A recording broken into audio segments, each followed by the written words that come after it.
Hi everyone, welcome to the Right-Click Tools 4.1 release webinar.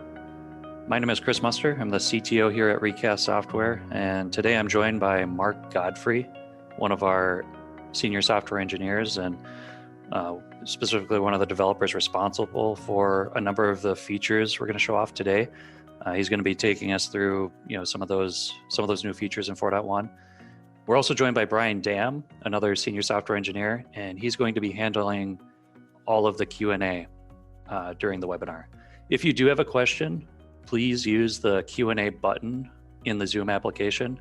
It just helps us keep track of all of the questions and make sure that we don't miss anything that you ask. So if anything comes up, please use that Q&A button. As far as what we'll cover today, we're gonna do a brief review of our new release cycle that we introduced in 4.0.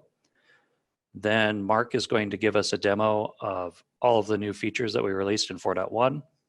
We'll talk a little bit about the upgrade process for 4.1, as well as where to go to download the tools if you're a community user or if you're an enterprise user.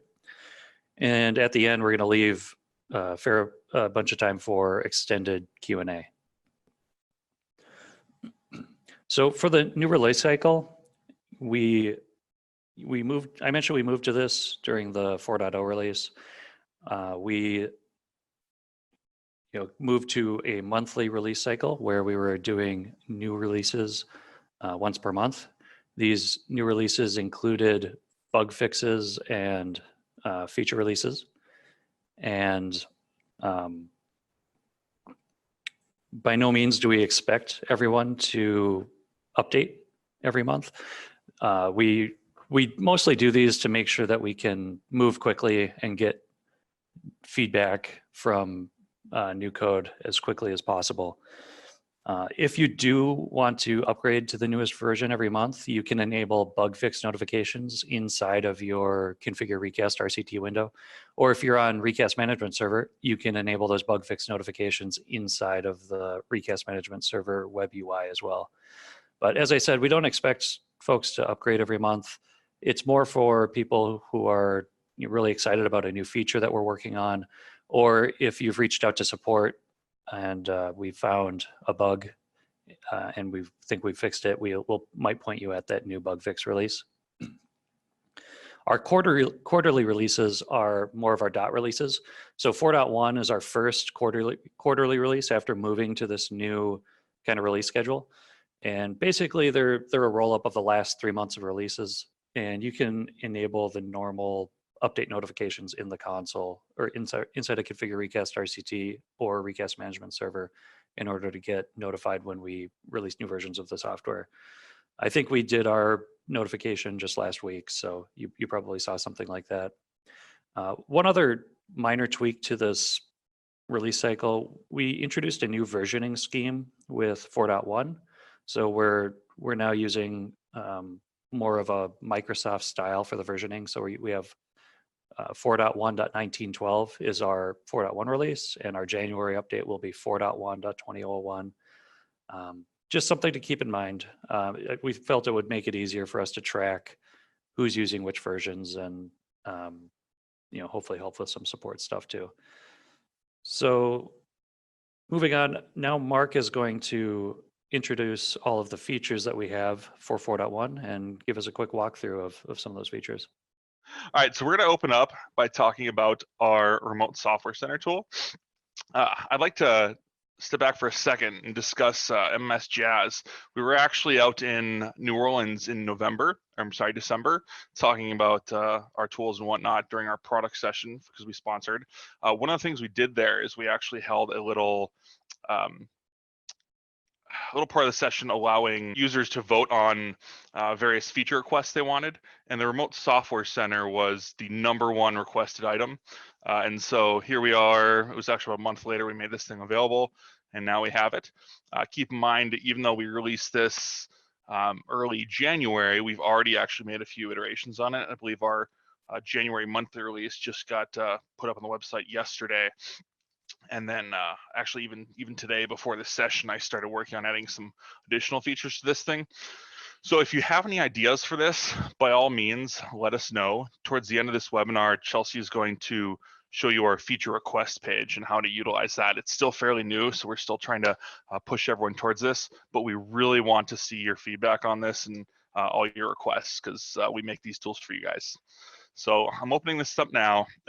Remote Software Center is just like the name suggests, right? You've got everything that's in your software center, but you can access it remotely from your admin device. In addition to that, it doesn't just run on one machine. You see here where I selected 5 different devices. You can multi-select and run this, or you can also run it on device collection. And you start out, we have these different tabs here, right? We've got the applications, software updates, task sequences, and compliance. So I'm going to start out here, just show you a little bit of each of these tabs. So we got the applications tab. You have all your applications listed, as well as programs/packages. We've combined those in there, similar to how the regular Software Center works. One thing that we are looking at changing, normally in the newer Software Center task sequences, they separate them into like OSD task sequences and non-OSD task sequences, and the non-OSD ones are combined with applications. That is not the case in this yet, but if that's something people want, we'll likely look into making that change. Anyway, so if you drill down to these apps, you see the different computers these are targeted at. Something also to note on this, currently this tool supports device collection targeting, not user collection targeting. That is something that we've heard some feedback on already, and we definitely want to add. We just have to kind of figure out the technical details to make sure that's going to be possible and get that done. So we see all these devices. We can select one or more of these devices or apps, and we can click install, or we can click uninstall depending on the app. So this one, for instance, is already installed, so install is grayed out, but uninstall is on there. But if I find something that's not installed, which I might not have a good example of, well, here, check that. Yeah, then install is available and uninstall is not. Well, also it's a package, which you can't really uninstall. So, anyways, going forward, we have our software updates. Something to note about this. So previously we had this wonderful install missing software updates tool. And what that would do is essentially show all the deployed software updates to the computer that are not yet installed. So this kind of takes that and enhances on that. Community users will still be able to see this, have full access to this software updates tool, just like they did with install missing software updates. The rest of these tabs, community users will be able to see the data grid, but it's kind of read only, so you can't act on it without an enterprise, but it's still got a little bit of help. So this software updates tab is 100% accessible for community users. Some enhancements from install missing software updates. You can kind of click the link now for the KB article. We've also got our nested tools, which I've just added. It'll be out in a future release, but you can drill down in here and see status, eval state, error code if there was an error last time you ran it, and so on and so forth. We also have this little filtering bar, which is on all of these, which you currently have for this as well. So if I want to search by, say, computer name, it'll show all the updates that are deployed just to my computer name. If I want to search by a KB number, let's say 67602. Oh, these are all 3 of that same KB number because they're just different Windows Defender updates. So it'll show all that, filter by all the different column headers there. Let's go into task sequences here. So something to note, you see how it loads each time. We don't want to have a little data overload, especially if you're running this on like multiple devices. So each tab will load the data on clicking on that tab. So it's not going to load this massive amount of data for obscene amounts of devices in the background every time you launch this thing. So you see we have 3 different task sequences deployed to this. I'm going to actually try to kick one of these things off. Let me see, one of them I think might still be running from my testing earlier, so let me double check it. Yes, that one's still going, but I believe, well, let's just run this test one because the task sequences should be able to be rerun. So I'll kick that off, success. And if I go into here, you see it's installing again. That's just a task sequence pinging my my device. So anyway, lastly, we'll go over to the compliance tab. This is essentially showing configuration baselines targeted. So these are the name of the different baselines. Again, you can drill down. You can see compliance by device, error compliant. If we had any that were non-compliant, see those in there as well. this is one where we've had a bit of feedback on where we'd like to make some changes in the future to show the different CIs. It's more just how to show that in a user-friendly fashion. So we're kind of looking into that and a few other things. But again, whatever feedback you have, let us know. So one of the great things behind this is, gosh, I mean, this tool can be used by regular admins or by like your desktop support team. You have a user call in and they're having trouble getting something on their machine. And I don't know about you, but when I did a lot of desktop support and help desk stuff, I hated having to call the user. I would try my hardest to just kind of do it in the background and fix it, and then send them an email, be like, "Hey, fixed, it's done." So, not saying that that's necessarily something everyone wants to do, but this will allow you to kind of access this, access their machine, their software center in a better way. It might also be nice if you have a big deployment going on, say you're rolling out a Windows 10 build update or some new application to your organization. You can obviously set specific deadlines for application deployments, but maybe you want to monitor it through here or kick it off manually for some occurrences, and you have all that here. So let's see, moving on from Remote Software Center, we will next go to our Hardware Audit Dashboard. You're going to see if you have the initial 4.1 release, this just says Hardware Audit. That's because as of our January release, I made a whole bunch of changes to this, and now it's Hardware and Firmware Audit. Basically, we've added some firmware information to this as well. So I'm going to kick off an initial scan here, let it pull in some data. So with the initial release of the Hardware Audit Dashboard, you just had these 3 pie charts for chassis, manufacturer, and model.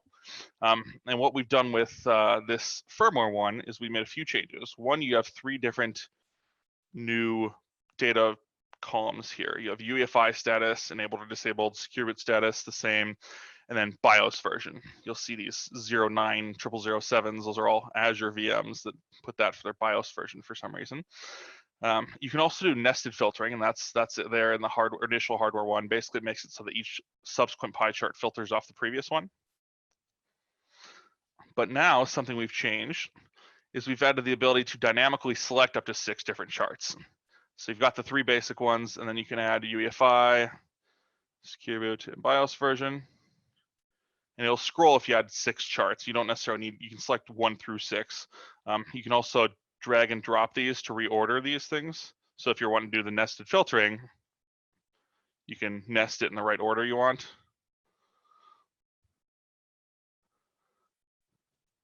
There we go.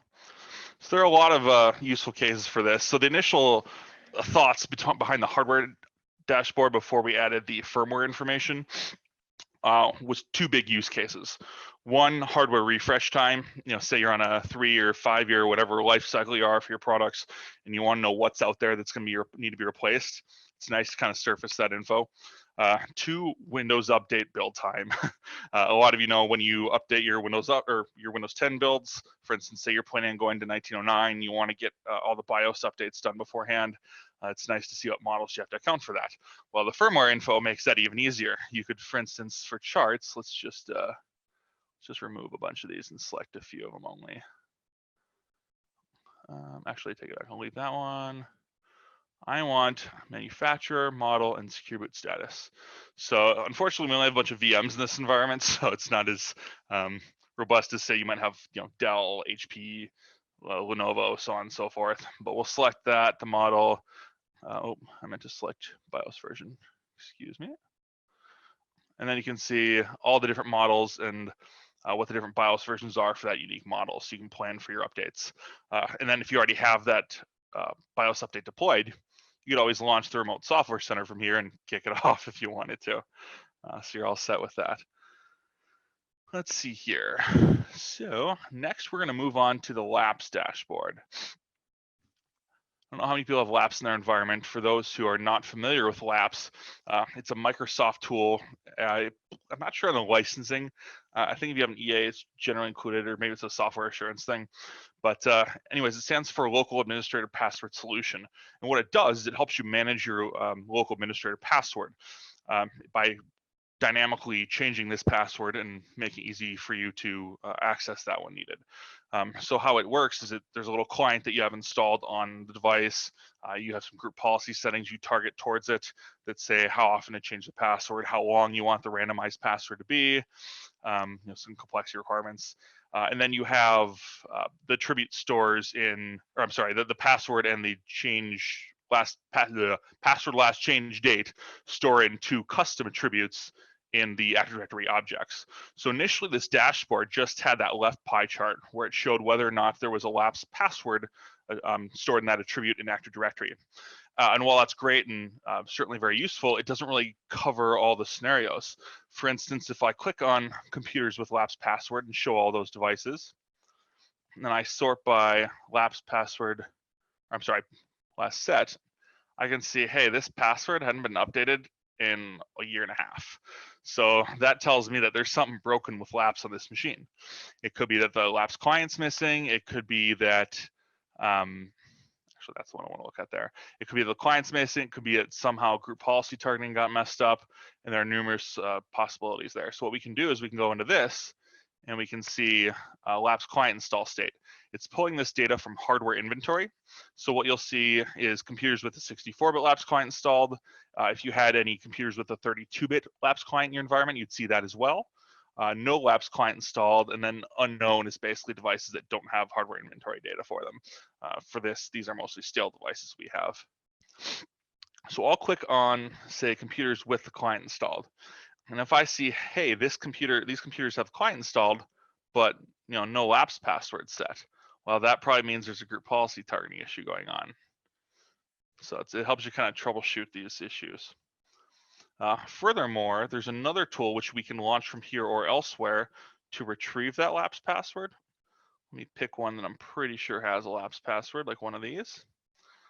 And we'll go into security tools and grab AD LAPS password.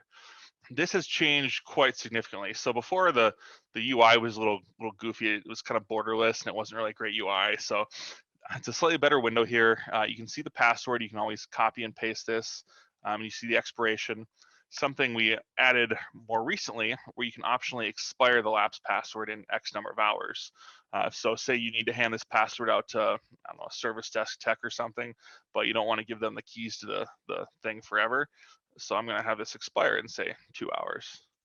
I'll set expiration, and it successfully updated the expiration date for that. So now after 2 hours, when that thing does a group policy update, it's going to randomize that LAPS password on you again. All right. Yeah, we've had a lot of customer feedback on this one, and so far they're loving the changes. So we're glad that I'm seeing a lot of input here in chat. I'm glad you guys like this. Next, we're going to head over into our task sequences area. We have quite a few content tools, but one in particular we're going to highlight today is our task sequence content information tool. So you can select a task sequence, click on content information, and pull up this tool. This is going to load all of our data here. We'll give it a second to load. Once it's up here, you're going to see all the reference content for that task sequence down below here. Up above, you have DP groups, distribution points, and then content on distribution point. So I love this tool because back when I had to do a lot of OSD work and I had like one of our imaging techs call me up and they're like, hey, I'm getting an error saying package with this package ID is not found on their local distribution point. It was kind of annoying because you had to track down that package, figure out what distribution point they're on, get the thing distributed. This makes that a lot easier. So you can see all the content, you can see how many DPs it's targeting, compliance with that. If you click on that or right click on this, you can open the source path, any status messages, or view more detailed content status on that content item. Furthermore, if you go up here, if you select a distribution point, it'll show you all the content on that distribution point. And you can right click and add it to a different one, redistribute, remove, validate. If you want, you can right click on the DP and distribute to all task sequence content. That's great. So it'll basically take all the reference content and add to that DP. So the big part we added was this distribution point groups area.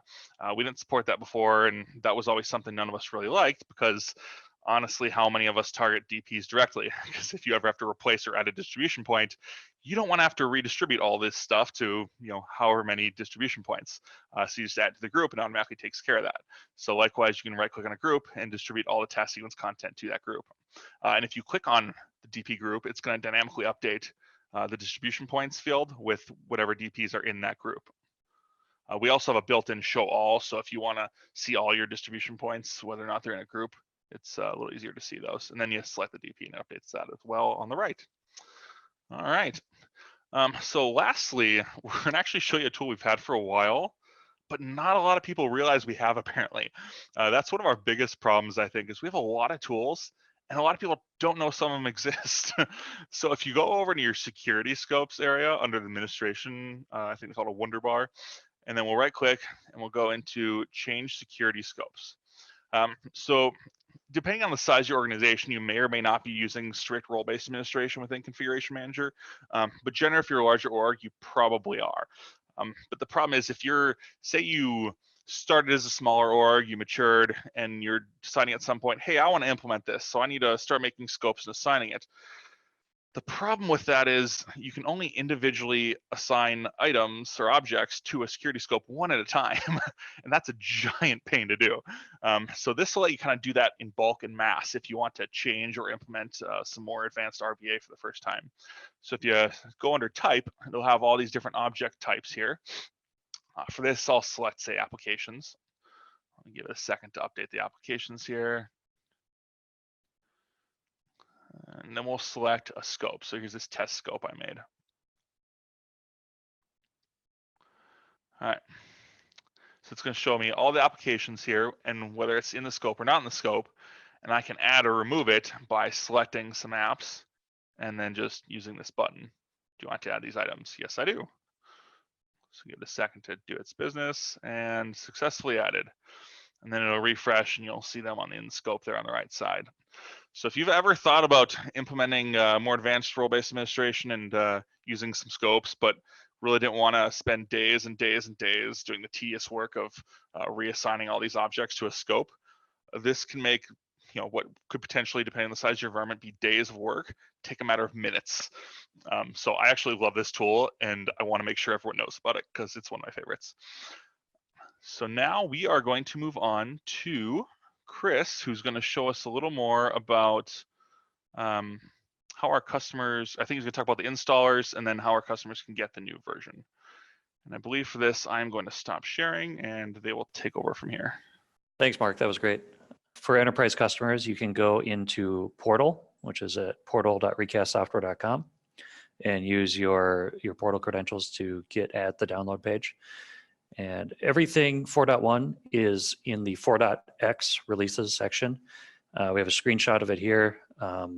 If you're using Enterprise Standalone, then you only need the right-click tools installation. If you have a recast management server or recast proxy, you'll need those downloads as well. As far as the upgrade process goes, we're trying to make improvements to the upgrade process for the 4.1 release. If you are on the November monthly update, the upgrade should be very easy. It'll basically be double clicking the MSI and clicking next, and it'll go through the installation for you.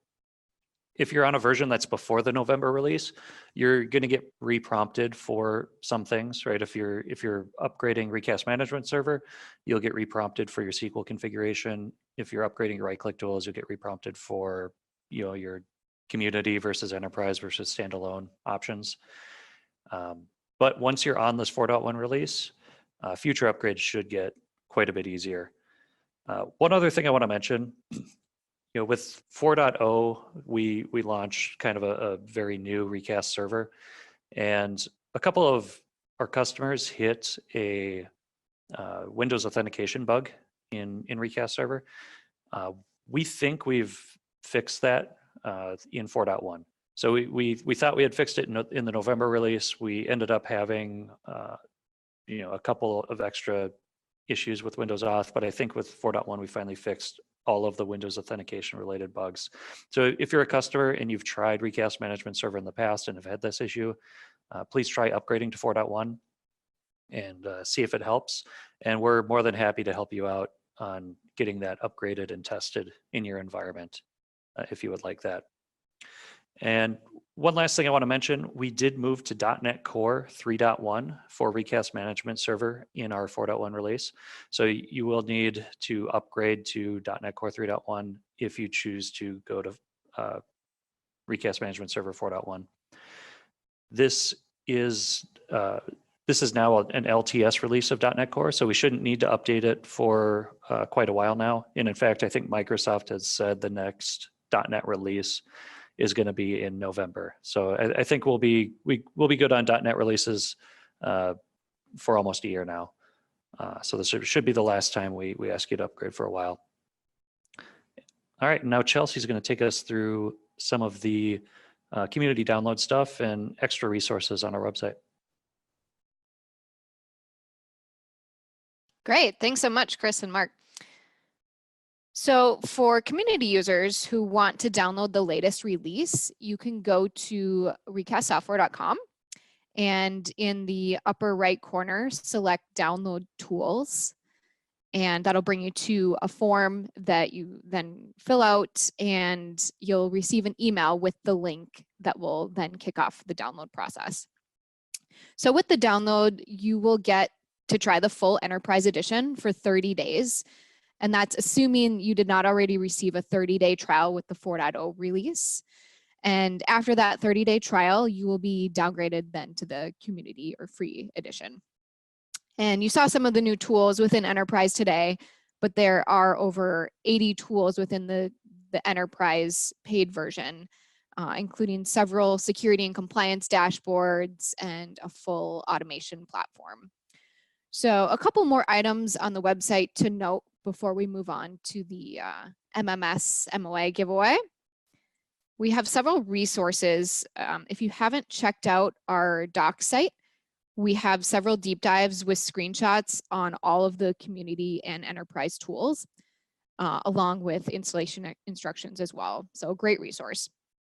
In addition, you've probably seen some of our blog posts at some point. We have several new blogs each week, ranging from monthly endpoint management recaps to the monthly release details, several deep dives on 4.1, what's new. So, just another great resource. And we post all of these on our Twitter at Recast Software. So give us a follow. And as Mark mentioned, we have a feature request page portion of our site, and we'd love to hear any ideas you have for making right-click tools even better. You can add new ideas here or upvote ideas that have already been added. And finally, if you like what you saw today and are curious about the enterprise, feel free to submit a request for a quote on our site. And we also have the option, if you're interested in scheduling a one-on-one walkthrough of the entire enterprise tools, you can schedule that just from our site here with a product specialist from our team. All right, now moving on to our MMS MOA giveaway. So this is the, we're raffling one ticket to the Midwest Management Summit coming up on May 3rd through 7th, and that's in Minneapolis here. Recast is a proud sponsor of the event, and by signing up for the webinar, you are automatically entered into the drawing. So our lucky winner for today is Gary W. So Gary, if you can give us a thumbs up in chat if you're listening, and we will get in touch with you after the webinar as well. Congrats to you. All right, so that includes the webinar portion for today. Now we'll move on to Q&A.